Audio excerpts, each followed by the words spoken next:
Todo mundo ouvindo? Tá funcionando? Ok. Bom dia a todos. Vamos começar nosso painel. Meu nome é Bruno Moura, sou superintendente jurídico do Itaú Unibanco, com foco nas atividades de Asset Management, Private Bank, Security Service, e vou ter a honra de atuar como moderador desse painel, que tem como temática dar aqui a visão dos stakeholders sobre o modelo jurídico da indústria brasileira de fundos. Nosso painel vai estar dividido em duas partes hoje. No primeiro momento, cada um dos painelistas vai ter a oportunidade de falar da sua visão individual sobre avanços recentes da regulação, como avançamos nos últimos anos e um pouco dos marcos da regulação, 555, 578, qual a visão de cada um deles. Depois vamos abrir para perguntas, vocês podem passar um pouco do app, né? Fazer perguntas via app.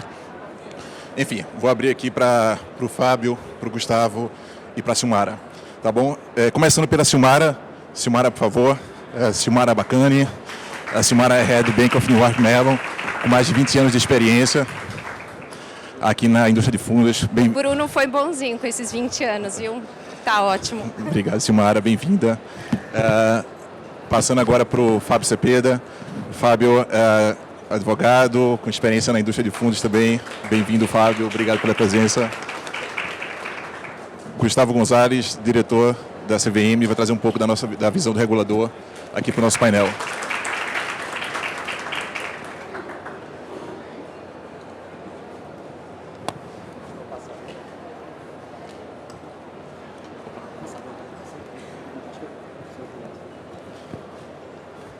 Bem, acho que temos aqui um painel bastante seleto. Sem mais delongas aqui, eu vou dar início aos trabalhos e passar a palavra ao Gustavo para dar um pouco da visão dele. Por favor, Gustavo. Obrigado, Bruno. Bom dia a todos. Prazer estar aqui. A ideia é falar um pouco sobre o modelo jurídico da indústria de fundos, né, a visão da CVM. Não obstante, eu tenho que começar com a minha ressalva de praxe. As opiniões que vou aqui tratar são de minha exclusiva responsabilidade, não necessariamente refletem a opinião de toda a casa. A minha ideia nessa primeira fala era me concentrar acho que não faz sentido diante de um público tão qualificado ficar fazendo uma exposição de detalhes de cada uma das normas. Eu queria fazer, na verdade, dar uma visão de futuro, falar um pouco do que, com base nas discussões que tive tanto na minha experiência anterior à CVM, também um pouco que tem discutido na CVM, um pouco da visão de futuro, focando em duas coisas. A primeira delas seria uma discussão se é preciso, se é desejável um novo marco legal para a indústria de fundos. E o segundo ponto que eu queria tratar um pouco hoje aqui é de responsabilidade, até porque se eu não falasse, fatalmente o assunto voltaria nas perguntas. Então,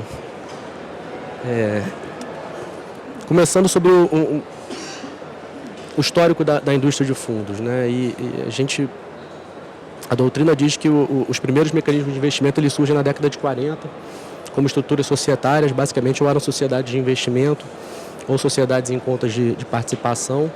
Em 1957 nós temos o primeiro fundo de investimento constituído como condomínio, o CRE5, na época sem base legal. A primeira referência na lei veio em 1958, e na verdade era uma lei de tributação dizendo que fundos constituídos como condomínios não deveriam ser considerados pessoas jurídicas para fins de tributação. Em 1965 surge, editada a Lei 4728, que tem a previsão dos fundos de investimento como condomínios. A matéria trataria apenas 2 artigos, eu vou passá-los de uma forma resumida no próximo slide. Em 1970, com base na Lei 4728, é editada a Resolução Bacen 145, falando um pouco sobre a constituição e funcionamento de fundos mútuos de investimento, sobre a forma de condomínio aberto. Aqui se consagra a separação entre o patrimônio do fundo e do administrador. E, finalmente, a Lei 6385, que trata da figura do administrador de carteira. Não sei se vocês conseguem ler, eu não consigo ler aqui na telinha. Mas talvez a mensagem principal é que a gente não está perdendo muita coisa. Então, acho que o marco legal, o ponto que eu queria mostrar aqui, na verdade, é como o nosso marco legal é precário. Como dificilmente você, lendo as disposições que temos, tanto na 4728 quanto na 6385, a gente consegue ter uma compreensão do que é, tanto o que são os fundos e o que é a indústria de fundos, o que são os prestadores de serviço do fundo. A 6385 especial, ela teve a inovação, e talvez o que se destaca nela, é a previsão de que cabe a CVM, né? A atividade de administração de carteira de terceiros é sujeito à autorização da CVM e também da competência CVM para estabelecer normas a serem observadas pelos administradores de carteira na gestão dos recursos de terceiro.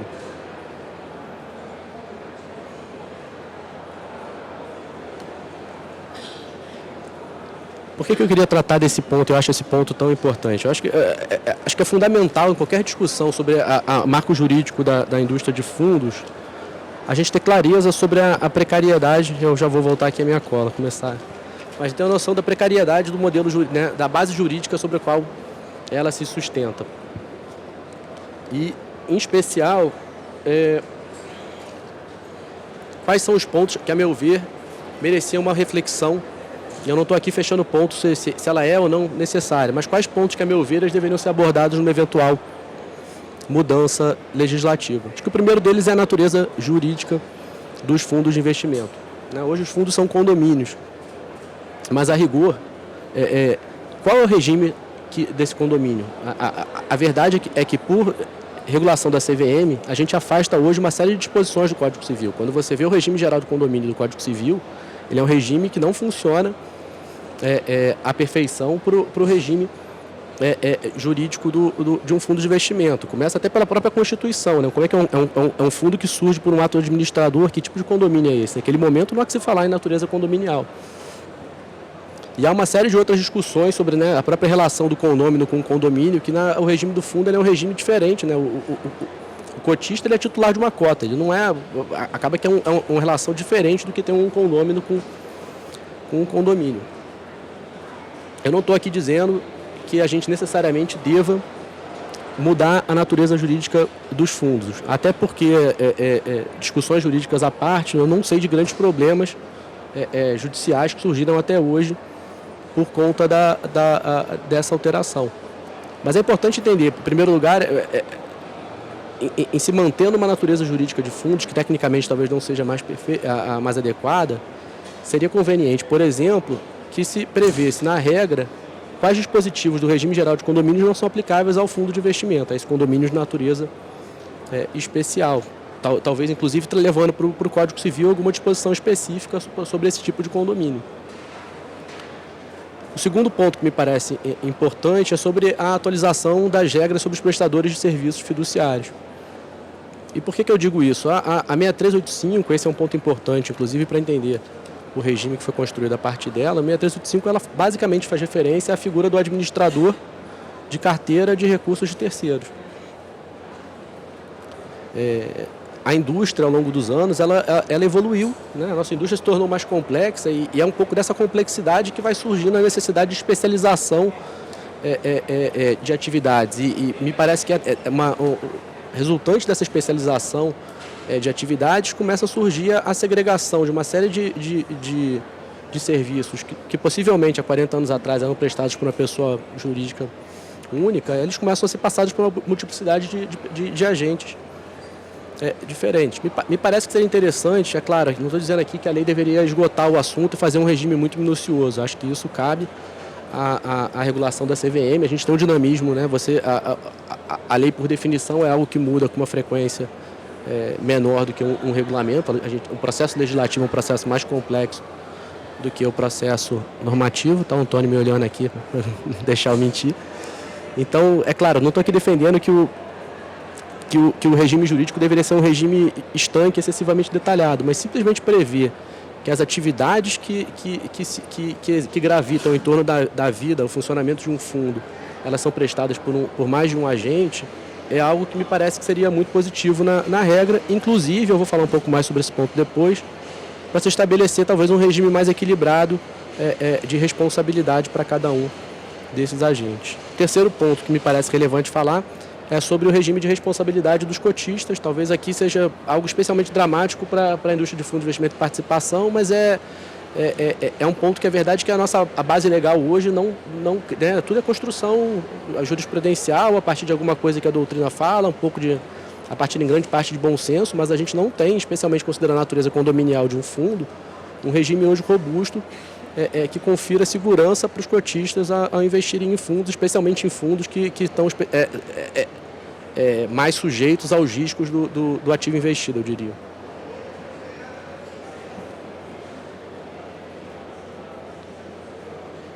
Eu pulei dois.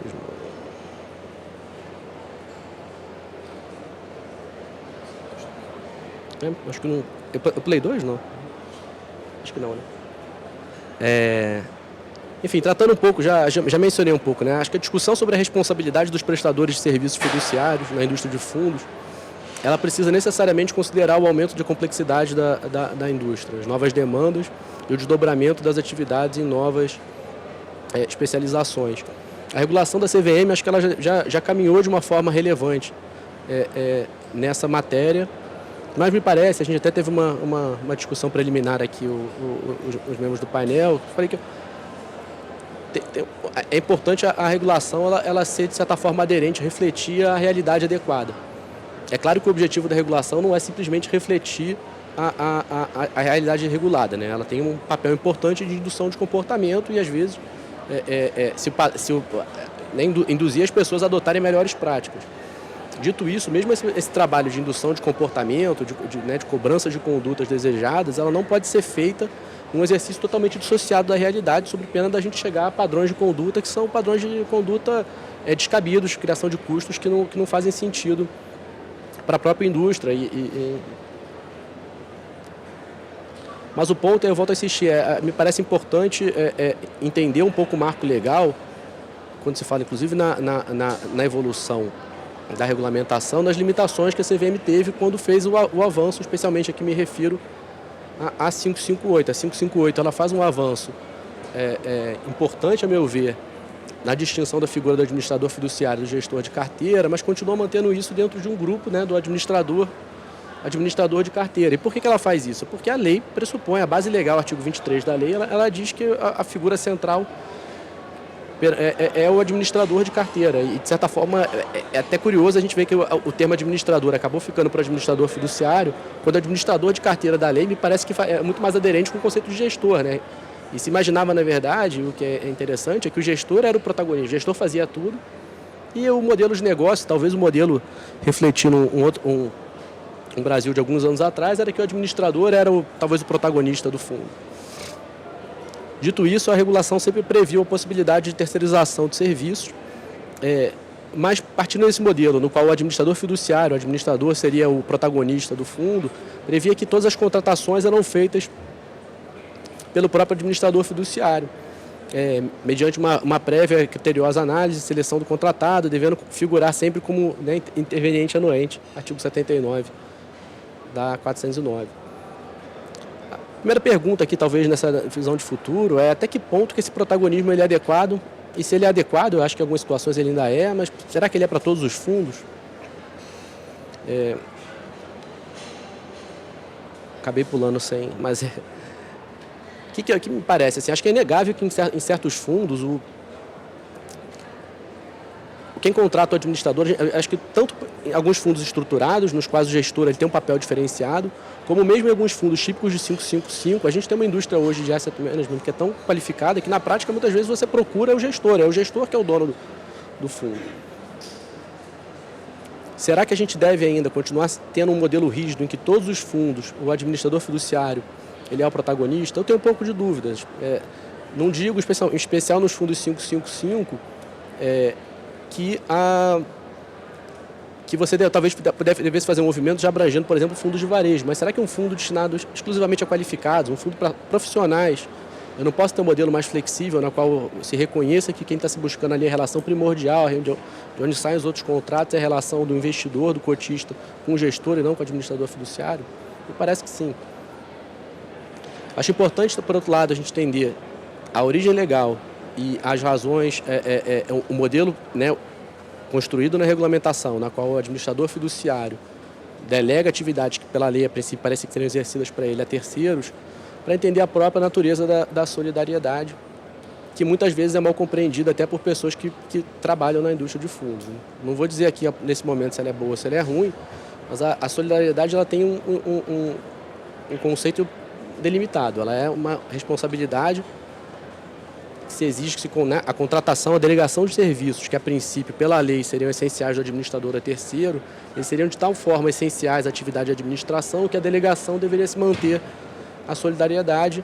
É o que o Marcelo Trindade fala num processo, salvo engano, de 2005, que justamente ele fala, olha, aqui não está se criando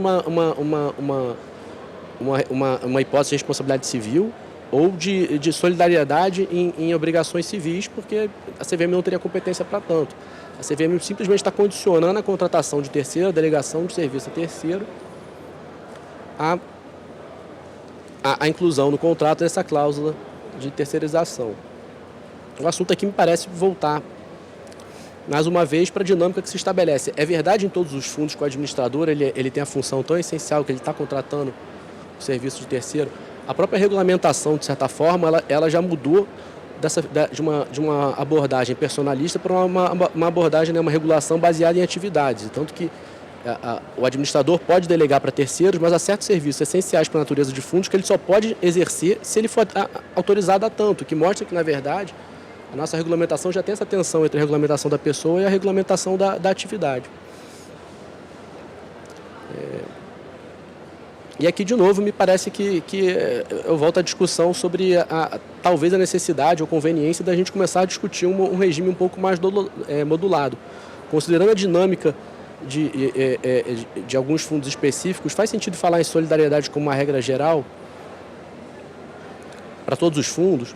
Talvez para os fundos de varejo seja uma mudança muito grande, mas para um fundo destinado a qualificado, a profissional, será que a gente não pode começar um regime um pouco mais modular? Me parece que sim, acho que tem bons argumentos para a gente avançar em uma discussão nesse sentido, até porque é importante, quando se exige a solidariedade, se cria a responsabilidade, isso naturalmente implica em custos. Ninguém assume custos sem cobrar por aquilo. Já me encaminhando para o final, eu queria falar um pouco sobre responsabilidade administrativa. Essa é sempre pessoal, decorrente de atos ou omissões dos agentes. A gente ouve, eu hoje naturalmente como julgador escuto menos, mas algumas pessoas falaram que é quase que a CVM, por uma via oblíqua, criou o sintético da responsabilidade objetiva ou solidária aqui, né? Então, há quem diga que a regulamentação não retrata de modo adequado a dinâmica da indústria, cria inclusive redundâncias descabidas, e também que a atividade sancionadora acaba, né, na aplicação da sanção, na análise da responsabilidade, ignorando as diferentes funções quando imputa a responsabilidade aos diferentes prestadores de serviço. O que me parece? Acho que com relação a esse primeiro ponto, que é a regulação não refletir de modo adequado a dinâmica da indústria, cabe à indústria também demonstrar a CVM de uma forma refletida e justificada, aonde que de fato a regulamentação hoje existente ainda não reflete a indústria. Assim. Acho que há um esforço constante da CVM de aperfeiçoamento, acho que muito já foi feito nos últimos anos. Se há algo para fazer em sede normativa, é importante que a indústria traga pleitos fundamentados. Com relação às redundâncias, é necessário, por outro lado, que a indústria entenda que algum nível de redundância é proposital e me parece que é desejado, porque as pessoas são gatekeepers em larga medida. Então, não tem como, essa função fulano faz algo, eu tenho que fazer também? Depende, dependendo da sua função, você tem que fazer, provavelmente com um espectro menor, mas a função de cada elo da cadeia é em grande parte, em certa medida, melhor dizendo, verificar se o funcionamento do fundo está correto. Então não tem como as pessoas quererem ser gatekeepers e não terem alguma responsabilidade de controle. O que me parece necessário, de outro lado, é entender qual é a lente que deve ser analisada esse tipo de obrigação de controle. E a gente chega à questão do dever de diligência. Não é que você não pode criar uma responsabilidade objetiva a partir de uma regra de controle. Você tem que analisar se cada participante implementou controles, né? Aqueles que têm funções de controle e de supervisão adotaram controles adequados para essa função. E nesse ponto, me parece que os julgados da CVM têm cada vez mais tido cuidado de explicar de uma forma detalhada a razão pela qual a responsabilidade é combinada às pessoas, e muitas vezes afastando responsabilidade em certos casos. Lembro, por exemplo, uma discussão sobre custódia, que a responsabilidade do custodiante restou demonstrada e o administrador não foi responsabilizado porque se entendeu que os controles dele eram adequados, era uma falha pontual que não seria capturada por aquela falha de controle. Acho que, em resumo, era isso que eu queria falar nessa fala inicial. Estou bastante animado da gente continuar a discussão. Muito obrigado.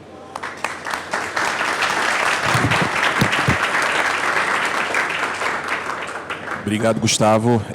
Antes de passar a palavra para o Fábio, eu acho que você trouxe aqui pontos super relevantes. Eu acho que para discutir para o debate, sem querer antecipar, mas acho que grande parte da discussão aqui hoje é justamente o que é que a gente consegue avançar, que dependeria de mudança legislativa e talvez, e no painel anterior a gente viu aqui de que até que ponto seria interessante fazer via mudança legislativa, quais riscos estariam sujeitos via mudança legislativa e o que é que daria para fazer via mudança normativa, né? O que é que a indústria também sugeriria fazer via mudança normativa. Como você bem falou, acho que cabe também à indústria, não é só um dever da CVM, cabe à indústria propor, né? Então, mas não quero adiantar o debate, passar a palavra para o Fábio aqui, por favor, Fábio. Obrigado, Bruno. Primeiro, queria agradecer o convite da Ambima para estar aqui discutindo esses temas tão relevantes e, penso, necessários para a evolução da indústria, em companhia aqui da Silmara, Bruno e Gustavo. Gustavo, vou te dizer que você me deixou extremamente animado de perceber que a CVM tem opiniões tão alinhadas com, acho que o que o mercado precisa hoje, que a indústria precisa hoje, né? Ainda que seja só a sua pessoal expressa aqui, eu espero que represente uma mudança, talvez, de paradigma dentro da própria CVM. Nosso objetivo aqui é fazer uma análise bastante rápida dessa base normativa, do modelo jurídico hoje presente na indústria de fundos, com foco específico nessa relação jurídica entre os prestadores de serviço, que traz uma série de consequências aí para a indústria, né, em relação a esses prestadores de serviço, em relação aos próprios investidores. Depois fazer um pouquinho uma reflexão sobre as dificuldades que esse modelo traz para a evolução da indústria. E, ao fim, fazer algumas propostas aqui para, tal como é sugerido por você, Gustavo, para refletirmos e entendermos qual é a adequação do momento para se levar à frente, talvez, alguma dessas propostas. Faço aqui um rápido comentário, né? A gente tem uma evolução bastante importante das regras aplicáveis à indústria de fundos de investimento nos últimos anos.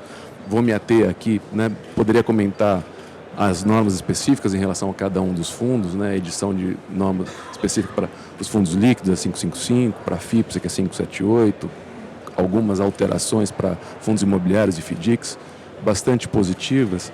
Mas, neste momento, vou me ater só à norma específica aplicável aos administradores de carteira de valores imobiliários, né, uma norma, a 558, que vem em 2015, pela primeira vez, atribuir responsabilidades específicas entre os dois prestadores de serviço que sempre existiram na indústria há muito tempo, né, definindo, então, quem é a espécie administrador fiduciário e a espécie gestor de recursos. E faz isso com um grande mérito na nossa visão, né? Os principais deles aqui, primeiro, define as atribuições e responsabilidades específicas de cada um, quando exercendo o seu papel, né? O papel de administrador fiduciário, o papel de gestor de recursos. Depois, faz uma normatização específica de, para eu exercer cada uma dessas funções, quais são os requisitos que eu preciso cumprir, né? Em termos de estrutura, em termos de controles, em termos de nomeação de pessoas específicas para cumprir o que a regulação determina. Então, nomeação, por exemplo, de compliance officer, nomeação de responsáveis pelo controle de gestão e risco. Quer dizer, existe aqui uma evolução bastante significativa do que a norma anterior trazia quando eu defino qual é o papel de cada um desses agentes, né? Sem dúvida nenhuma, transparência e publicidade. Então, não se existia nenhuma exigência de que isso não só existisse, mas também fosse trazido a público, né? Hoje a gente tem a obrigação de colocar, inclusive publicamente no site de cada um desses prestadores de serviço, formulários de referência com uma série de informações ali que podem ser verificadas por cada um dos stakeholders, né? E aqui, obviamente, não só pelos investidores, mas também pelo resto da indústria que vai se, de alguma forma, relacionar com esses fundos ou com esses gestores e prestadores de serviço, né? E, por fim, a ausência, neste nível de regulação, de obrigação de responsabilidade solidária, ainda que em relação aos investidores. Isso vem acontecer em segunda instância, na normatização dos fundos, mas pelo menos não nessa norma tão importante para definir o papel de cada um desses agentes, ela não traz a obrigação de responsabilidade solidária. Feito esse elogio, talvez, à evolução das normas, a gente passa agora a tratar um pouco das distorções que a gente entende que ainda constam da regulação e restrições muito importantes na nossa visão, que precisam ser superadas, né, para que a gente consiga evoluir como indústria, né? Elas são, penso eu, bastante nocivas para o ambiente de concorrência, para um ambiente realmente que possa ter agentes respondendo por aquilo que efetivamente fazem e não pelo que o vizinho está fazendo em relação ao fundo que cada um presta serviço. Divido aqui, talvez, em dois grandes pontos de atenção. O primeiro a gente entende haver na regulação uma extrapolação, né, um alargamento do conceito de gatekeeping. Isso acontece em dois níveis, né? Primeiro, se eu, além de fazer as funções que a mim são atribuídas, ou seja, se eu, por exemplo, administrador fiduciário, que tenho que fazer precificação, emissão e resgate de cotas e daí vai, né? Ainda tenho a responsabilidade por contratar os demais prestadores de serviço, e para fazer essa contratação eu tenho que fazer uma análise criteriosa e aí, daí por diante, eu estou indo além do meu serviço, eu estou indo além do serviço que eu, em jurisdições inclusive bastante reguladas, tenho que fazer no meu papel, aqui no caso de administrador fiduciário, né? Isso traz uma possibilidade de imputação de responsabilidades, de obrigações de indenização, muito além do que a gente entende que seria razoável, né? O que a gente chama de culpa in eligendo. Depois, não só na seleção, não só estava fazendo um ruído aqui, desculpe, não só na contratação, mas no segundo momento, é um momento permanente, a responsabilidade de fiscalização, né? Eu, agente, administrador fiduciário, tenho que, ao longo da vida do fundo, ao longo da minha prestação de serviço e além do serviço que eu tenho, que fui contratado a fazer, para fazer também a fiscalização dos demais prestadores de serviço. Isso gera, naturalmente, uma responsabilidade adicional àquilo que eu estou fazendo, que é essa responsabilidade em direito chamada de culpa in eligendo, ou potencial responsabilização por não fiscalizar ou por fiscalizar de maneira insuficiente. No segundo bloco, a responsabilidade solidária, que o Gustavo antecipou e, sem dúvida nenhuma, a gente entende que talvez valha, neste momento, uma reflexão sobre a adequação ainda da existência da responsabilidade solidária. Aqui eu só cito, né, vou fazer isso de maneira muito rápida, mas eu só cito a origem de cada uma dessas distorções que a gente colocou, a origem aqui do que a gente entende como, né, nocivo ao papel de gatekeeping, inclusive, que é eu, administrador fiduciário, tenho que fazer uma análise criteriosa de todos os prestadores de serviço no momento da contratação, né? Isso está previsto, como a gente cita aqui, na 555, ou seja, na norma que trata dos fundos líquidos, mas também isso se repete nas outras instruções. Então, na 578, que trata dos FIPs, tem uma regulação absolutamente idêntica. Isso é ainda mais severo quando a gente olha para os fundos imobiliários e para os FDICs, né, que falam sem prejuízo da responsabilidade do administrador fiduciário, ele pode contratar em nome do fundo. Isso é agravado nas outras duas instruções que tratam de FIPs e FDICs. Perdão, de fundos imobiliários e FDICs. Aqui faço também aqui uma citação só no que a gente entende desse alargamento não razoável do conceito de gatekeeping no que diz respeito à fiscalização, né? Então eu, administrador fiduciário, preciso, além de fazer o meu papel, me certificar vou citar aqui 2 exemplos, que o prestador de serviço tem recursos humanos, computacionais e estrutura adequados o suficientes para prestar o serviço. Quer dizer, eu que sou administrador fiduciário, que não vou exercer a gestão de recursos, não vou exercer a custódia, preciso verificar se aquele que vai exercer possui tudo isso de maneira adequada para prestar o seu serviço. Quer dizer, tenho eu a capacidade de fazer essa avaliação ou deveria eu estar obrigado a fazer essa avaliação?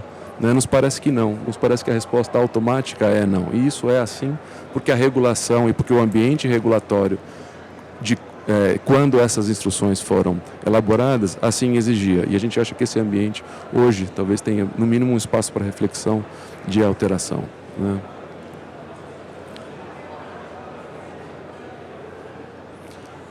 Na responsabilidade solidária, que a gente obviamente fala entre administrador fiduciário e gestor, né? Aqui também é só uma citação da origem, da onde a gente inicia esse problema, na nossa visão no mundo de fundos, né?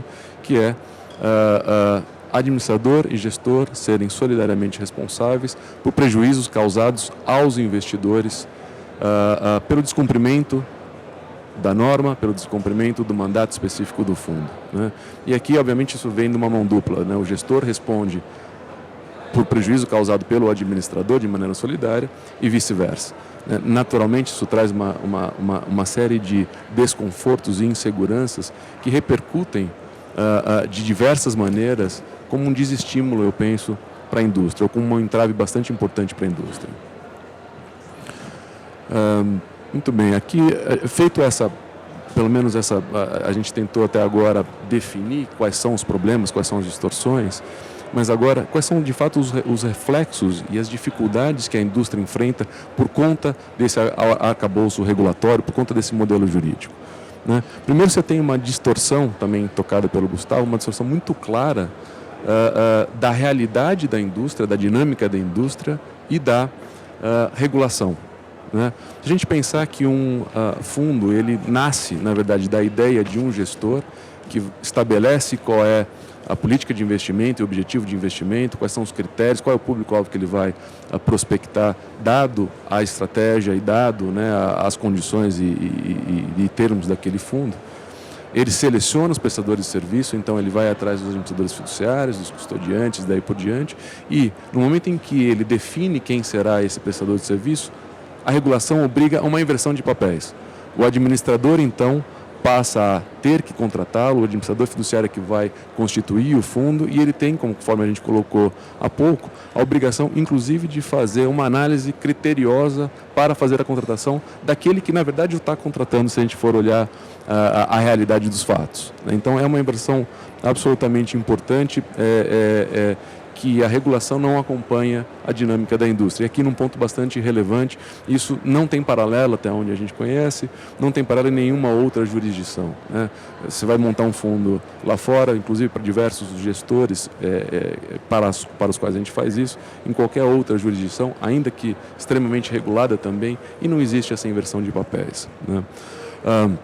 Naturalmente, isso traz, na nossa visão, riscos desproporcionais aos agentes, né, que causam uma série de efeitos também nocivos. A gente pensa na indústria, efeitos esses que a gente poderia citar: um elevado custo de observação, né, uma redundância de papéis, que eu concordo inteiramente que a gente tem talvez necessidade para a proteção dos investidores de alguma redundância, mas de uma maneira diferente, pelo menos do que a gente entende ser um gatekeeping adequado.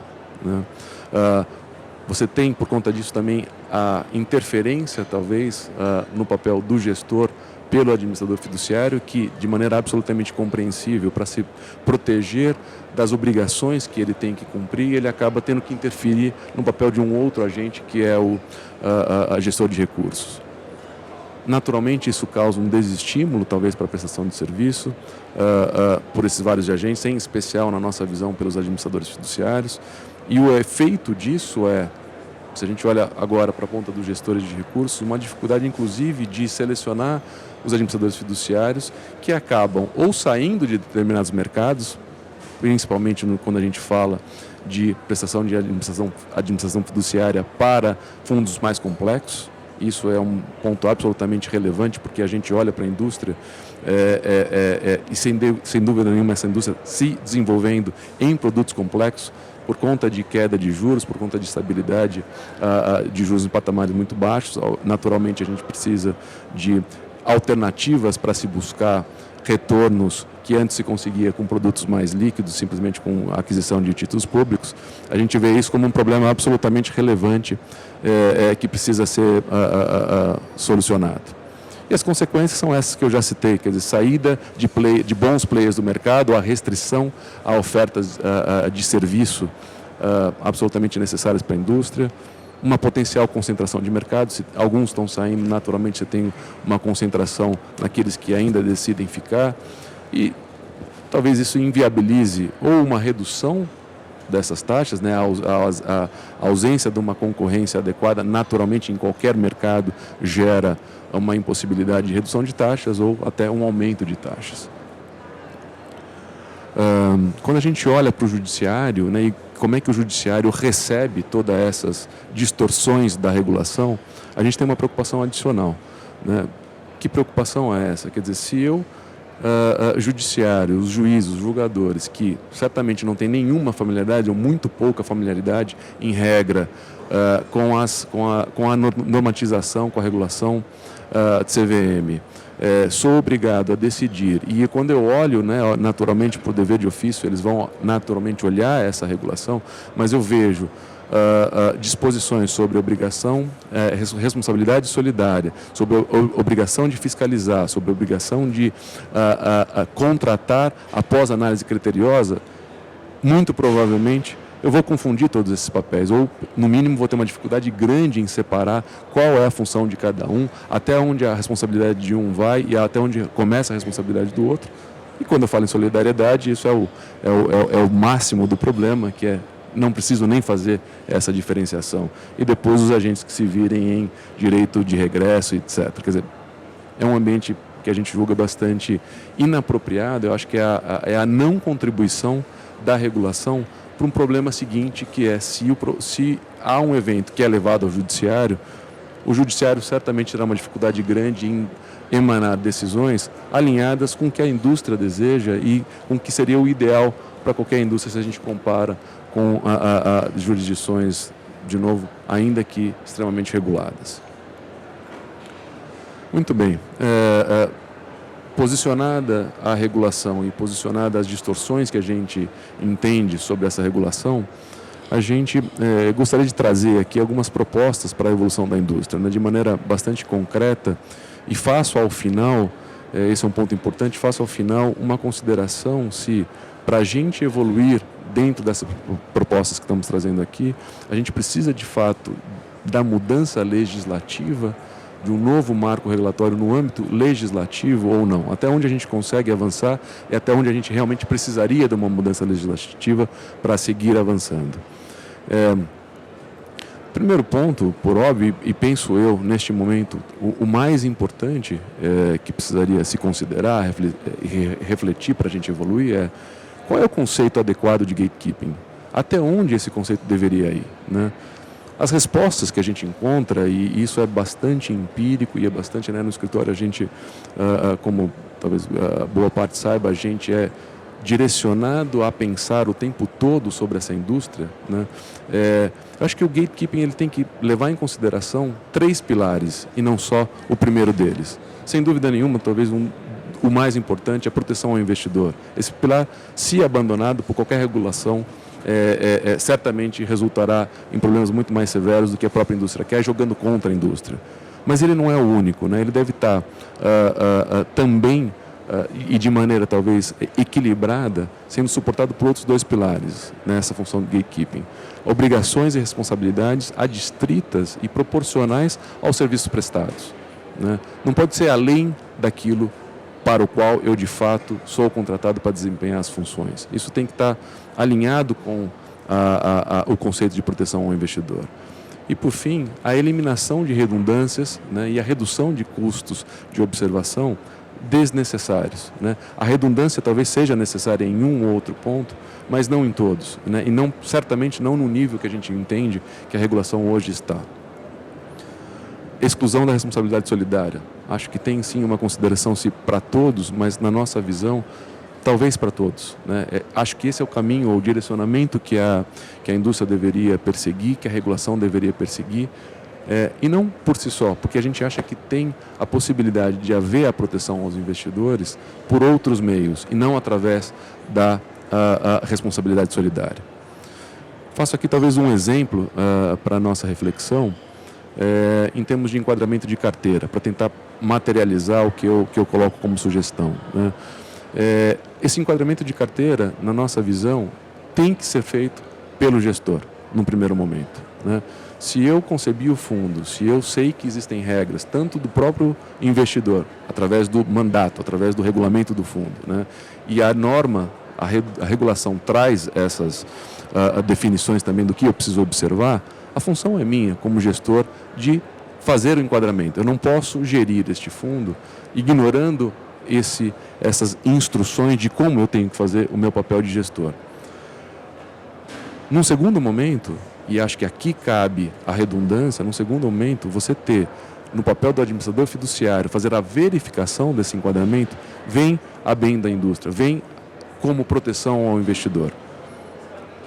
Mas essa função deveria parar aí, no seguinte sentido: se eu, como administrador fiduciário, verifiquei o desenquadramento, eu deveria primeiro levantar a mão, acusar esse desenquadramento ao gestor, que tem a obrigação de reenquadrar o fundo.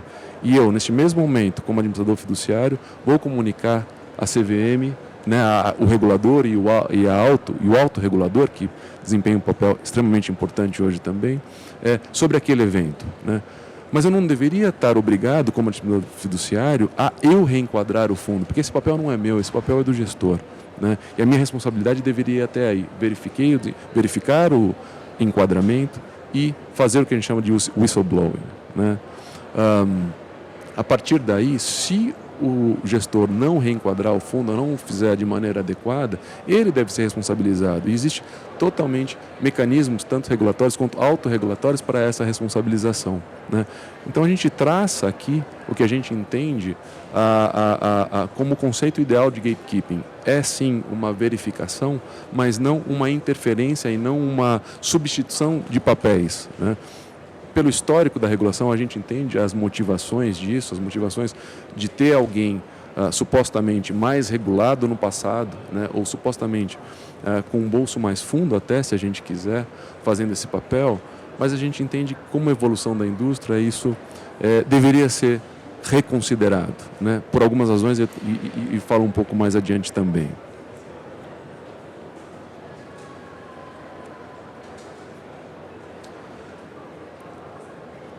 Um terceiro ponto que a gente entende é: a regulação deveria buscar uma aproximação da dinâmica da realidade da indústria, né? Essa inversão de papéis a gente entende que causa, como a gente já colocou aqui de alguma forma, uma responsabilidade excessiva para o administrador fiduciário e uma interferência da ótica do gestor no seu papel, né? Não deveríamos admitir, de novo, idealizando uma indústria de investimentos ideal, essa inversão de papéis. E a regulação, eu acho que ela, de novo, ela tem meios de fazer esses controles sem que exija essa inversão de papéis. Estou me referindo aqui ao administrador fiduciário contratar aquele que, na verdade, o está contratando, se a gente olhar a realidade dos fatos, né? Isso é bastante inapropriado na nossa função. Bom, como fazer isso, né? É possível fazer isso no ambiente de condomínio? Entendemos que sim.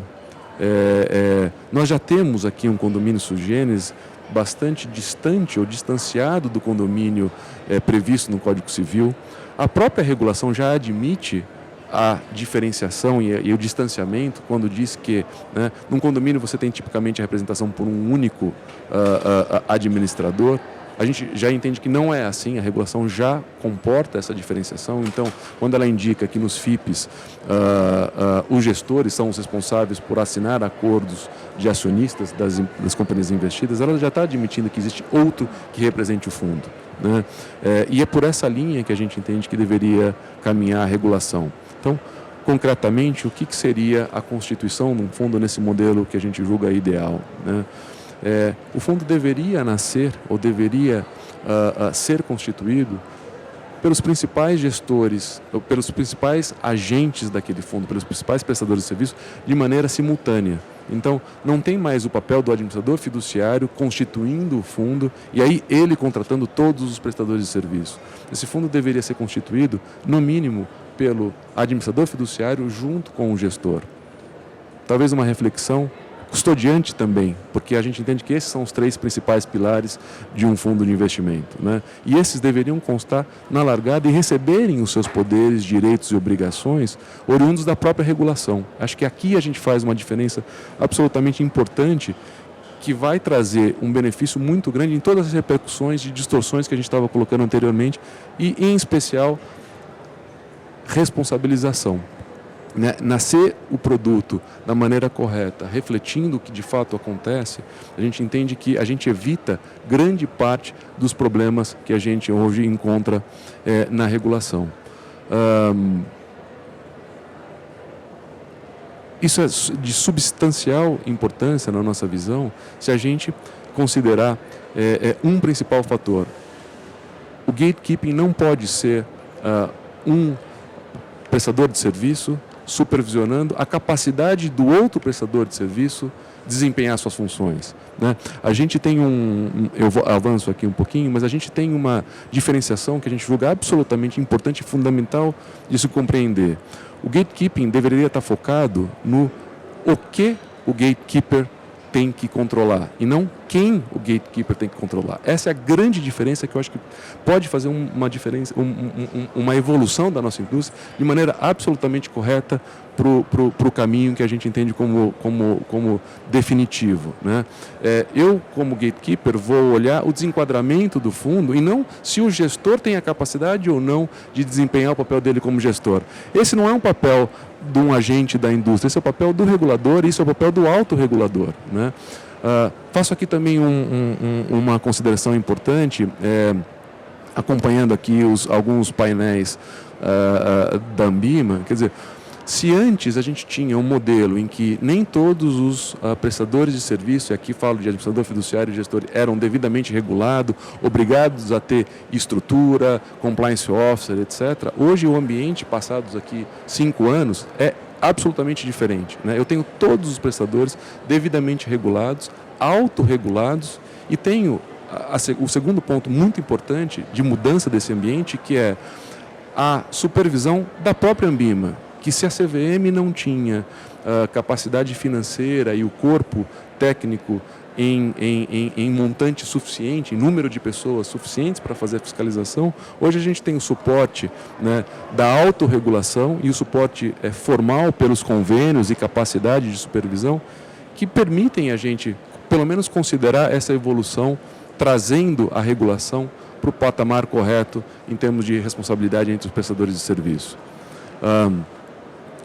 Como é que a gente protege o investidor nesse novo cenário, né? Primeiro, essa definição clara de papéis, muito potencialmente, vai gerar até uma facilidade de se buscar a indenização caso haja um problema. Então, o investidor que se sentiu lesado saberá exatamente quem acionar para ter o seu prejuízo indenizado e não essa, enfim, confusão de certa maneira, essa redundância de papéis, essa sobreposição de papéis, que inclusive, né, pensando com cabeça de advogado, você eventualmente tem dificuldade de até posicionar essa ação contra quem, né?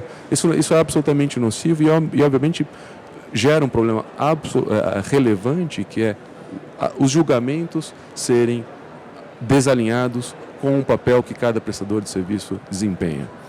Regras de whistleblowing, aqui é um ponto bastante também relevante, quer dizer, os prestadores de serviço não deveriam supervisionar a capacidade dos demais, eles deveriam, em verificando uma inadequação da prestação de serviço, notificar o regulador e o autorregulador para que esses exerçam o seu papel, inclusive de punição, né? O limite de gatekeeping deveria parar aqui. O limite de interferência deveria parar aqui. Esse é o limite que a gente deveria realmente considerar em termos de regulação. A gente já vê isso na 558, né, em relação ao administrador e gestor, mas talvez isso possa ser alargado também para o custodiante, mas, de novo, com uma reserva, né?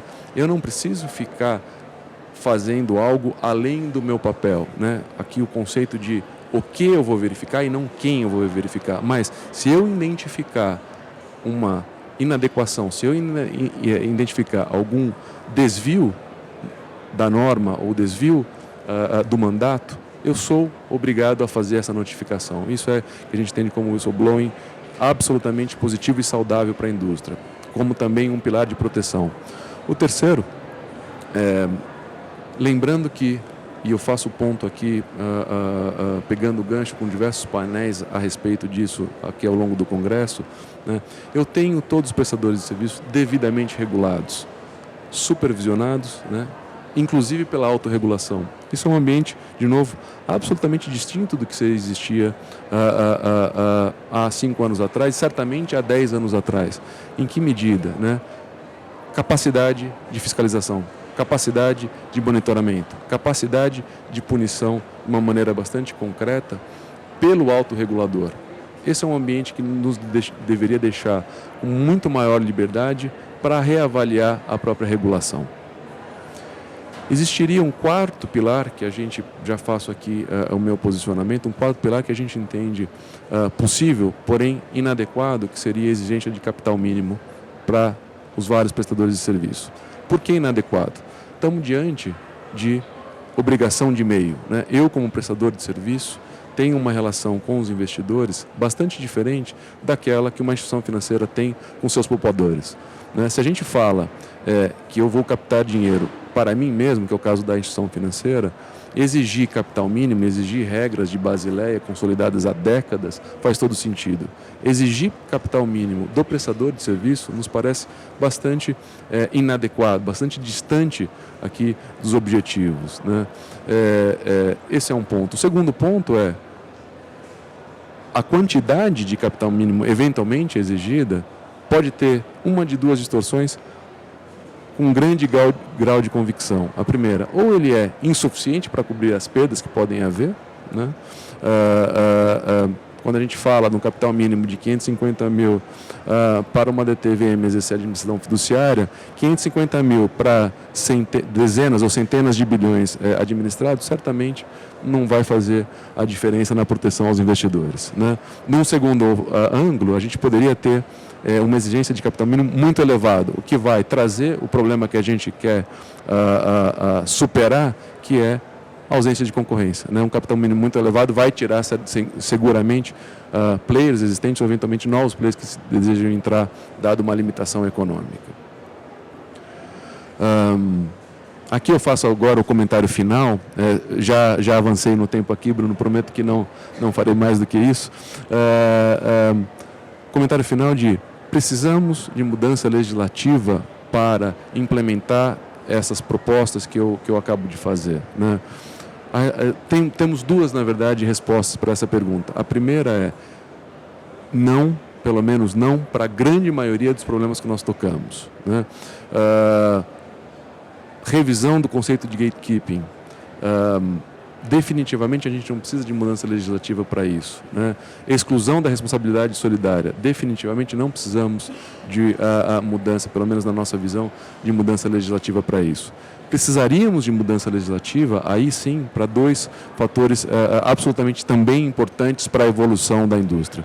O primeiro, responsabilidade limitada no veículo de investimento. Isso é de substancial importância se a gente quer evoluir, em especial em produtos mais complexos, né? Os investidores não deveriam ser obrigados a ter que aportar recursos adicionais caso haja a perda superior ao patrimônio, né?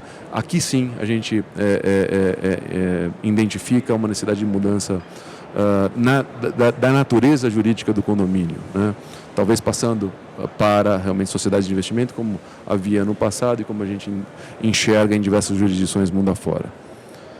Por um segundo propósito, também seria necessário, na nossa visão, uma mudança legislativa, que é a possibilidade de criação de veículos multiportfólio, né? Aos modos que a gente enxerga como segregated portfolio companies em diversas outras jurisdições, ou seja, criar dentro de uma mesma estrutura, de uma mesma sociedade, portfólios diferentes, e aí você conseguindo com isso reduções de custos bastante significativas, que a gente acha que poderia trazer para a indústria uma evolução bastante importante também.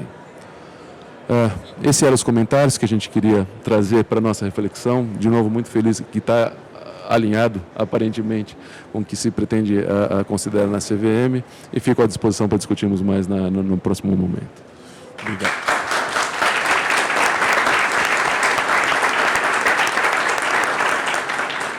Obrigado, Fábio. Boas provocações, já surgiram aqui várias perguntas. Vou guardar um pouco para o debate, passar a palavra para a Silmara. Ok, primeiramente eu queria agradecer ter sido aqui apontada para representar vocês, participantes. Então, uma honra estar aqui no 10º Congresso de Fundos, tantos anos que a gente está aqui nessa indústria, lutando para ouvir isso que para mim é música. Fico muito feliz de ouvir tudo isso que eu estou ouvindo aqui. Tenho muito prazer de estar aqui com o Fábio, meu companheiro lá da audiência pública dos fundos de ações, não sei se ele lembra dessa discussão, com o Gustavo, o Bruno, enfim. Nós aqui sempre lutamos para essa grande mudança, porque eu acho que realmente ela é muito relevante. Eu atualmente trabalho num administrador fiduciário, mas anteriormente eu trabalhei muitos anos numa gestora independente e antes disso eu trabalhei em instituições financeiras que faziam administração de fundos próprios. E a certeza que eu tenho depois dessa longa jornada é que, independente do papel que a gente ocupa, a nossa regulação precisa urgentemente ser melhorada.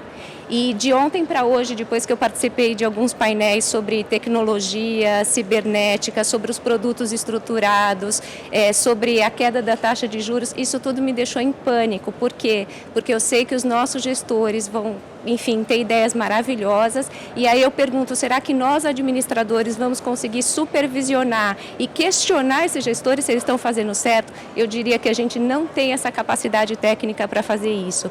E eu diria que nós, administradores, queremos continuar na indústria e eu queria muito que os nossos gestores fossem criativos para a nossa indústria, que eu vou colocar aqui os números, de 4,7 tri, que elas, enfim, que ela salte para números cada vez maiores e que cada um possa fazer o seu próprio papel, sem que um interfira na função do outro.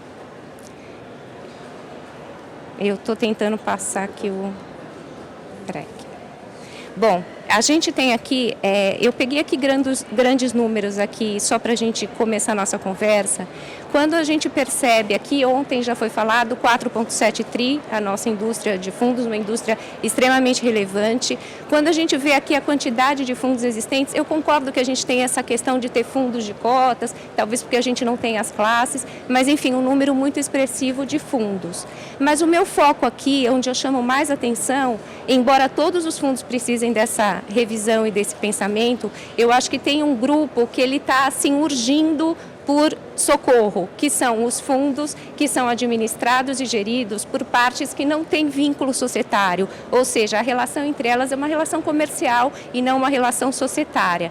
Então a gente tem que alinhar o interesse do administrador ao interesse do gestor e do distribuidor, que cada vez mais também está ganhando aí uma participação relevante nessa estrutura. Então, eu não vou demorar muito aqui, porque a minha intenção é passar muito rápido para a gente voltar aqui para o debate e aproveitar o Gustavo, o Fábio, o Bruno.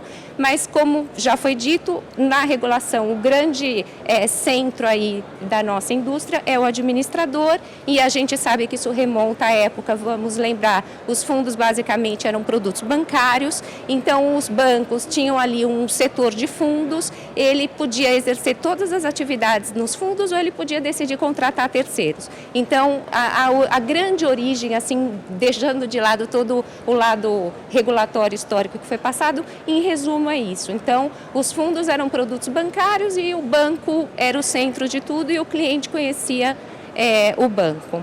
Na prática, entretanto, a gente sabe que o grande centro dessas relações, como já foi dito, é o gestor. Então, é o gestor que, na verdade, ele tem ali uma ideia, ele é o empreendedor, ou ele é uma subsidiária de uma empresa estrangeira que decide, então, abrir um negócio no Brasil. E aí ele sai em busca de um prestador de serviços para prover a parte tecnológica, a parte informacional. Ele não quer ninguém interferindo no negócio dele. E se a gente for pensar como poderia um administrador reunir todas as capacidades e todos os conhecimentos para ele, em profundidade, supervisionar se alguém que compra crédito está comprando o melhor crédito ou de forma correta, como eu podia ver se um produto alternativo está está corretamente estruturado, ou se um FIP, enfim, está bem investido. Então, um administrador, ele não consegue reunir, por mais que ele queira, todas essas especialidades. E para isso, eu acho que os gestores investem em profissionais capacitados, eles investem em estrutura para isso, e cada vez a gente está vendo aí os gestores se fortalecendo cada vez mais. Aí eu tendo a dizer o seguinte, eu ouvi que em uma das palestras que parece que o investidor, ele não entende a nossa indústria, então ele sequer sabe muito bem o que é fundo. Mas quando a gente fala do investidor qualificado, profissional ou os fundos de pensão, na minha visão, eu acho que a figura central para esses mais qualificados é também o gestor. Então é com o gestor que eles confiam a estratégia, que eles discutem, que eles entendem e, claro, com o distribuidor também. Mas, de novo, mesmo na visão do investidor mais sofisticado, é o gestor que é o centro das relações. Bom, e o que acontece então na prática? Na prática a gente tem um desequilíbrio, que é o que foi dito até agora.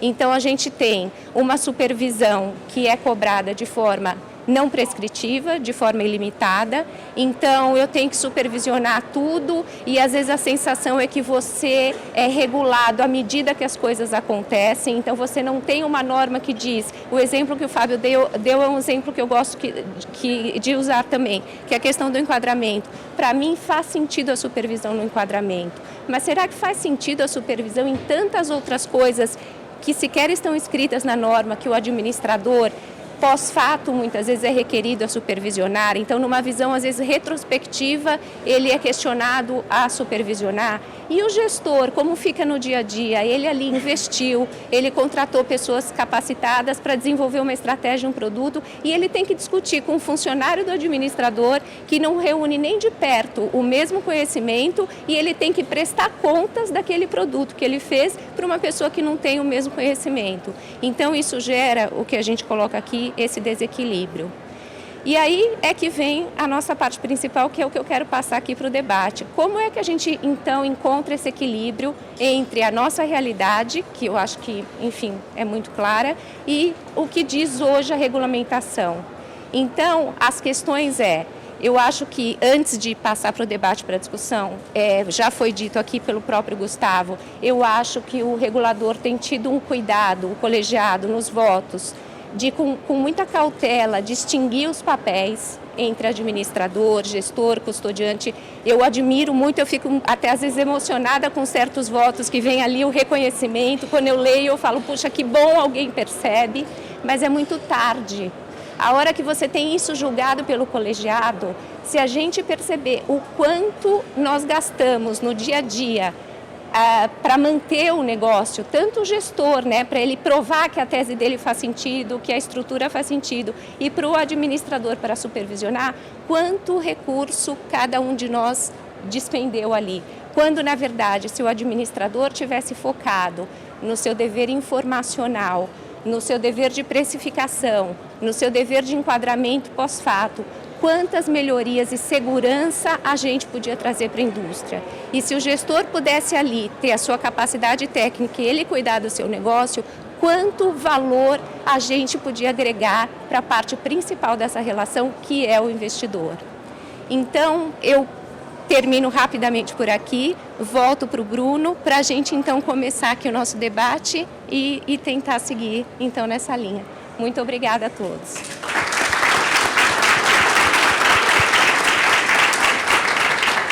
Obrigado, Silmara.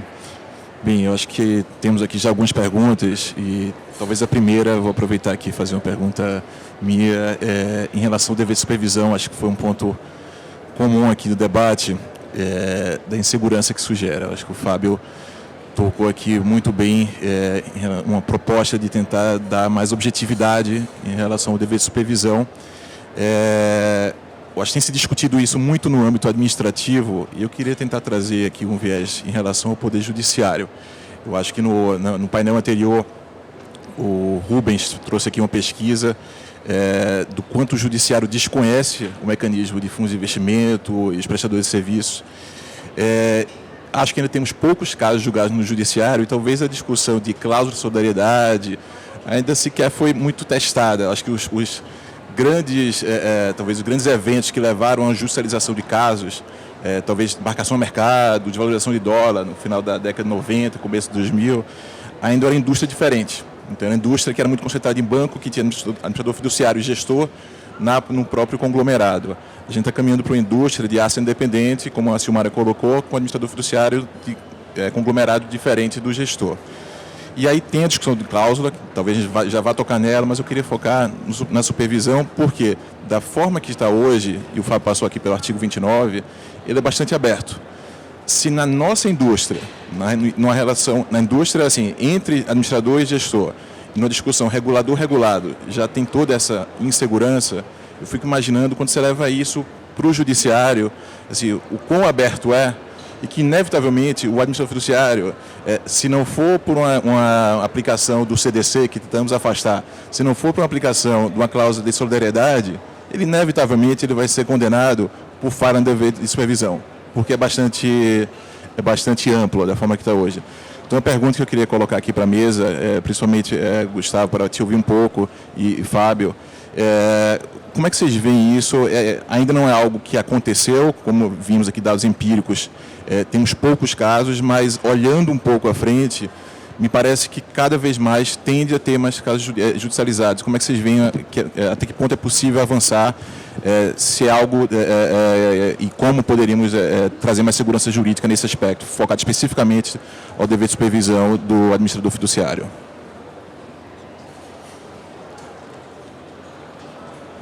Minha visão pessoal aqui, acho que acaba que a pergunta passa por várias coisas, tá? Eu vou começar, talvez, até em razão das provocações, dos comentários dos demais palestrantes. Me parece que o cuidado que a gente tem tido, em geral, nos casos, de apurar a responsabilidade de acordo com a função, ela é a mesma análise, é o mesmo cuidado que você tem que ter com a obrigação de gatekeeping. Assim. Não me parece que hoje tem uma dificuldade na redação de regras que, invariavelmente, não é uma coisa só do Brasil. Né? A regulação de matérias societárias, de matéria de mercado de capitais, ela sempre se vale de conceitos abertos e você não consegue escapar de concretizar na aplicação daquele conceito aberto no caso. E a gente volta um pouco para a diligência. Né? Então, assim, me parece que a gente estava numa discussão, eu estava com o Antônio no outro dia, a gente estava conversando um pouco sobre, então eu preciso de um laudo para mostrar que o laudo, não, assim, então tem conceitos básicos de diligência que ele é construído. A princípio, o que é razoável você fazer e se as medidas que você tomou são medidas razoáveis. Então, eu tenho um pouco de dificuldade, e é claro, a gente sempre pode tentar melhorar o drafting, mas assim, eu tenho muita dificuldade também de conseguir pensar num rol exaustivo de atividades. Assim, eu acho que não tem a legislação, infelizmente, acho que ela nunca vai ser um manual também perfeito que você vai ler lá e falar, aqui eu preciso pegar meus 2 laudos de pessoas. Não tem como, assim, e acho que nesse nível, sendo sincero, também não conheço nenhuma outra regulação. Certamente as regulações do mercado sofisticados também não são assim, todas elas se valem de alguns conceitos abertos, em especial de diligência. E aí, dentro dessa dificuldade, eu vejo um pouco... Na minha outra vida eu sou advogado, assim, eu conheço os precedentes, sei das dificuldades, mas ela, em parte, ela é a solução ali. Eu sei que ela é meio insatisfatória, porque ela é uma solução de longo prazo. Ela passa mais pela qualificação, não é assim, é o judiciário aprender a lidar com essa matéria. Então, nós estamos tendo iniciativas muito interessantes já de criação. Tive recentemente uma conversa com juízes aqui das varas empresariais de São Paulo, assim, são pessoas super sofisticadas, estudiosas, com uma dinâmica diferente, porque me parece que não tem como, é uma expectativa irreal também achar que cabe a regulação da CVM lidar talvez com as dificuldades eventualmente, de algum membro do Poder Judiciário não ter esse conhecimento detalhado da indústria. Assim. Também acho que é um pouco, não seria justo jogar para a CVM esse tipo de responsabilidade, muito embora, vale a pena registrar, a CVM tem uma série de iniciativas aí não regulatórias nesse sentido. Júlia, que está aqui, cansou de participar dos eventos que a CVM tem educacionais voltados para os tribunais, para os juízes.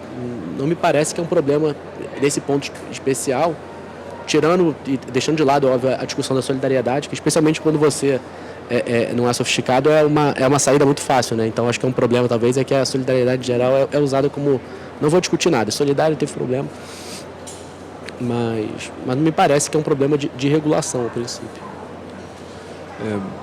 Eu talvez dissesse o seguinte: se a gente olha para a regulação tal como está hoje, é muito difícil, na minha visão, que a gente chegue com com essas condições, com esses termos, de maneira correta para o judiciário. Essa é a minha visão, né? Enquanto eu falar que um agente tem que supervisionar o outro agente, inclusive na sua capacidade de exercer o seu papel, eu não tenho dúvida e concordo com o Gustavo, eu sempre terei que ser abrangente nessa redação, mas aqui é o ponto, para mim, central das nossas colocações, né? Cabe eu exigir de um agente supervisionar o outro, ou, né, o outro supervisionar alguém, ou eu deveria dizer, este agente tem que supervisionar aquilo que está acontecendo dentro do fundo, ou seja, supervisionar o quê? Essa, para mim, é a grande diferença. E aqui eu acho que a gente consegue ser bastante preciso na regulação, né?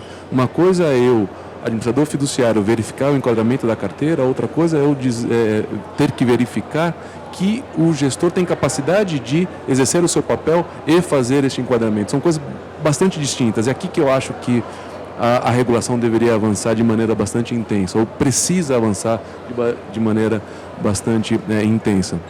Do contrário, Bruno, eu concordo com você, quer dizer, a gente sempre chegará nos eventos que acontecerem no judiciário com risco muito grande dos julgadores terem esses papéis confundidos, ou uma facilidade em defesa do investidor decidir que todos aqueles que estavam de alguma forma supervisionados ou supervisionando serem responsabilizados para indenizar os investidores. Eu acho que esse é o grande risco.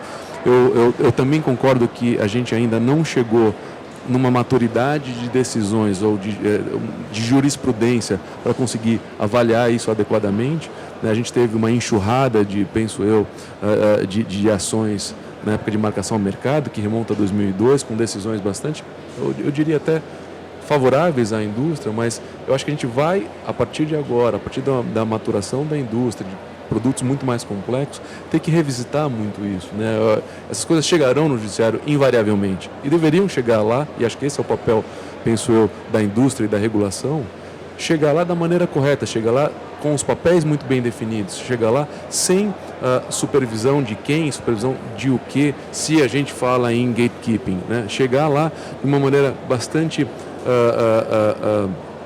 concreta de que são cada um desses papéis e de como cada um desses papéis devem ser desempenhados pelos agentes. Eu acho que essa é a grande motivação, penso eu, de uma regulação ideal para a nossa indústria.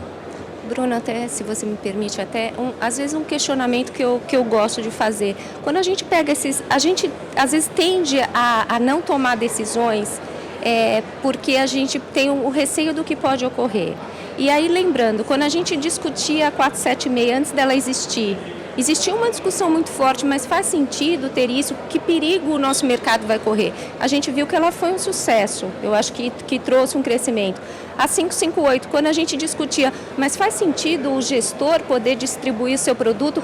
Do ponto de vista jurídico, a lei de mercado de capitais, quando a gente deixou certas coisas um pouco numa visão mais ampla e o gestor distribuiu o seu produto, a gente trouxe o quê? A gente trouxe a verdade, a gente tem que fazer o certo e fazer a verdade.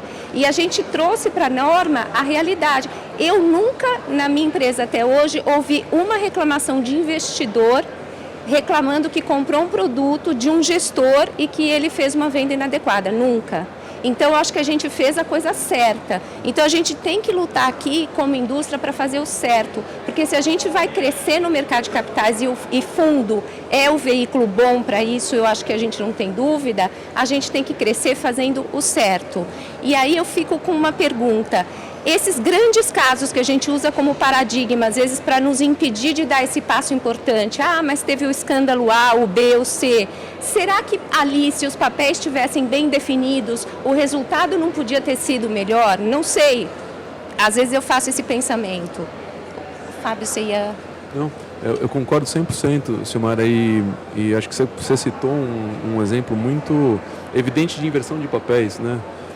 Quem melhor do que o próprio gestor, ou pelo menos talvez eu equipararia, né, que esse gestor deveria ser o melhor vendedor, ou pelo menos igual ao melhor vendedor daquele fundo, porque ele concebeu o produto, ele entende o produto, ele tem uma visão bastante importante do que é aquele produto, o que ele pretende com aquele produto, né? E isso foi realmente um paradigma quebrado, aí demorou, me lembro bem, 10 anos, né? Uma primeira proposta que um grupo de gestores fez à CVM, que a gente assessorou, data de 2005, né? A gente demorou 10 anos para ver isso sendo implementado em âmbito regulatório, né? Para bem implementado. Mas, enfim, a forma que eu vejo tudo isso é, se a gente tem a dinâmica da indústria regulada de maneira verdadeira no sentido de eu suportei do ponto de vista regulatório e eu, obviamente, controlei e dei mecanismos de supervisão para aquela dinâmica, eu acho que a gente tende a ter uma regulação absolutamente concreta e que vai ajudar em todos os sentidos, inclusive no judiciário, né? Inclusive na capacidade de julgamento adequado das relações ali envolvidas, das indenizações que forem necessárias para os investidores que de fato forem lesados, sempre num conceito, obviamente, de culpa ou dolo, né? Aqui importantíssimo, trata-se de obrigação de meio, por isso que a solidariedade, na nossa visão, é bastante questionável. O próprio risco que paira de aplicação do Código de Defesa do Consumidor é um problema, sem dúvida nenhuma, presente, porque ele, por si só, traz tudo aquilo que a regulação deveria afastar e deveria afastar de maneira absolutamente concreta para diminuir esse risco de aplicação do Código de Defesa do Consumidor. Enfim, essa é a leitura que a gente faz desse ponto. Um outro ponto, uma pergunta que surge aqui via aplicativo, é na discussão sobre lei ou alterações via legislativo ou ato normativo, que muito se discutiu aqui. A alteração de lei, Gustavo, você comentou, seria também não só de alterar o modelo jurídico, na verdade, preservar o da segurança jurídica via condomínio, mas alterar também em nível de responsabilidade. Você vê uma possibilidade de alterar via autonormativa, na sua visão, isso dependeria de ato legislativo? Uma das perguntas que surge. Assim, eu talvez seja muito legalista, assim, mas concordo, assim, eu acho que a gente tem um condomínio sui generis. Qual é a base legal hoje para a normativa da CVM? Afastar dispositivos legais que estão no Código Civil? Sinceramente, acho que nenhum. Se alguém tivesse acho que tem um pleito muito bom jogando contra a minha casa, mas existe um pleito muito bom hoje, sob o ponto de vista jurídico, sobre qual é a competência da CVM em sede normativa de afastar regras que a princípio têm natureza cogente que estão no Código Civil aplicáveis ao regime de condomínio. Então, assim, a gente vive num modelo que até hoje não deu problema, mas acho que o seu ponto de vista legal talvez seja muito formalista, é precário. Acho que entender um pouco a precariedade. E aí tem um ponto, assim, e acho que tanto na 6385 quanto na 6404, acho que a nossa indústria, a gente se acostumou desde sempre a ser muito refratária a qualquer mudança. É muito complicado, a gente sabe, todo mundo fala, a gente sabe como começa um processo legislativo, não sabe como termina. Acho que talvez seja verdade, mas assim, pessoalmente acho que a gente tem que ser um pouco mais democrático e respeitar o jogo. Assim, a gente tem pleitos que demandam uma mudança legislativa, a gente tem que tentar. O caminho é esse. Então, assim, acho que tem pontos que eu pessoalmente sou a favor de se aperfeiçoar. E acho que, inclusive, eu tenho muita dificuldade. E aí a minha visão é... Vamos ver o artigo 23 da 6385. Ele tem uma figura do administrador de carteira. Não tem as outras figuras. A lei hoje me parece que pressupõe que existe uma pessoa única, que é a pessoa, o dono do fundo. Toda a construção, acho que ela faz todo sentido, mas quando a gente está discutindo, às vezes, num nível muito mais granular da nossa a regulamentação, até um fine-tuning, me parece, para se adequar à realidade regulada, como a gente tem a legislação que é totalmente, o descompasso ali é flagrante para mim. Me parece que é muito difícil, aí de novo, assim, ao chegar algum advogado e questionar qual é a legalidade da CVM, a lei diz que existe uma pessoa, o administrador de carteira, que cuida do fundo. Qual é a base da regulamentação toda? É muito complicado. E a CVM, a gente pega 558, o artigo principal ali do fundamento é o 23. Então, eu pessoalmente acho que o marco legal nunca teve problema, mas assim, acho que dá conforto para todo mundo, inclusive para a CVM. Você cria uma regulamentação mais sólida para a indústria, ter uma mudança, que não acho que precisa ser uma mudança gigantesca, mas uma mudança tanto na 6385 quanto eventualmente na 4728, talvez no Código Civil. Mais ou menos tem algum comentário sobre esse ponto? Se não, teria uma outra pergunta aqui também que surge da plateia. De novo relacionado ao dever de supervisão, aqui questiona o crescimento das corretoras e das plataformas abertas nos bancos, e aí uma pergunta para os palestrantes é sobre a visão deles do quão bem delineado está a responsabilidade dos administradores sobre os distribuidores por eventuais falhas deles nos deveres de suitability e de PLD, ou seja, tem crescido as plataformas abertas de distribuição, tem o dever do administrador de fazer a supervisão sobre distribuidores, enfim, qual a visão de vocês a respeito? Né? No final do dia, volta ao dever de supervisão, e aqui é muito mais do que um check the box, né? É um dever de estrutura e fiscalização como um todo. Estamos curto no tempo aqui, só vou pedir para... Talvez eu diria só que ainda falta, me parece que o olhar é o mesmo aqui, tá? É um olhar a partir da lente da diligência. Falta um caso, mas de novo, a gente tem que tomar cuidado para construir uma aplicação da lei que seja uma aplicação razoável, sob pena de se criar mais uma vez o outro faz de conta, né? Uma expectativa irreal. Eu respondo talvez as duas da mesma maneira, né? Eu acho que a gente tem, e concordo com o Gustavo, numa visão puramente legalista, você teria um ganho bastante importante na revisitação da lei, mas eu talvez aqui discorde um pouquinho, no sentido de, eu não acho que ela é necessária, seria boa, seria um adicional em termos de proteção, mas eu entendo que ela não é necessária. Acho que muito pode se fazer dentro da própria regulação, pelos poderes derivados, né, oriundos de CMN, né, e depois da própria regulação do que Banco Central e CVM podem fazer de acordo com as regras emanadas pelo CMN. Eu acho que aqui é um viés de proteção em relação ao Instituto e até onde a CVM pode chegar. Bruno, no ponto específico, né, eu só trataria da seguinte forma. Eu acho que a gente está longe de ter absorvido, do ponto de vista regulatório, essas inovações e a distribuição através de plataformas, etc. Acho que tem muito a se fazer aqui ainda, mas as bases estão ali, né? E acho que as discussões passam pelos mesmos pontos, né? Cabe ao administrador fiduciário ir no detalhe e se tem a capacidade, se aquela plataforma, quer dizer, até onde vai esse dever de supervisão? Deveria ir, tendo em vista que o distribuidor também é um ente regulado, né? Que também está sujeito a regulação e autorregulação e a supervisão hoje capacitada da própria autorregulação. Esse se entendo bem, um dos anexos do convênio, né, já tratados ali. Então, até onde eu de fato preciso ir imputando responsabilidades a um agente para fiscalizar o outro. De novo, a gente vai no mesmo ponto, né, de o que eu preciso fiscalizar muito diferente de quem e capacidade de quem de desempenhar aquele papel. Acho que esse é um papel do regulador e do autorregulador e não dos agentes envolvidos, né? Eu não posso concordar mais. Eu acho que na questão da distribuição AML, não sei até o Gustavo se concorda, eu acho que até a norma, ela deixa até um pouco mais clara talvez essa divisão. Só que na prática, na hora que você vai construir um negócio, e aí vale para todo mundo, né? Até que ponto? Porque essa diligência, que eu acho que é do ser humano, você sabe dentro de você o que é o bom senso, o que é a diligência, é um padrão ético, né, de comportamento.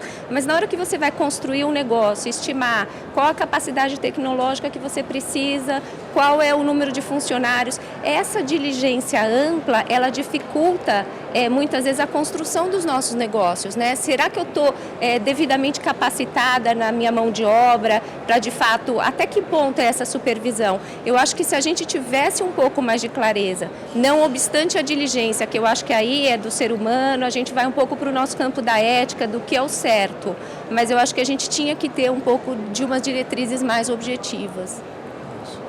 Bem, pessoal, acho que teríamos aqui algumas perguntas, mas acabou nosso tempo. Acho que foi um ótimo debate. Queria agradecer a todos aqui da mesa, agradecer a todos da plateia. Obrigado a todos. Pediria para avaliar o evento. Muito obrigado. Até a próxima.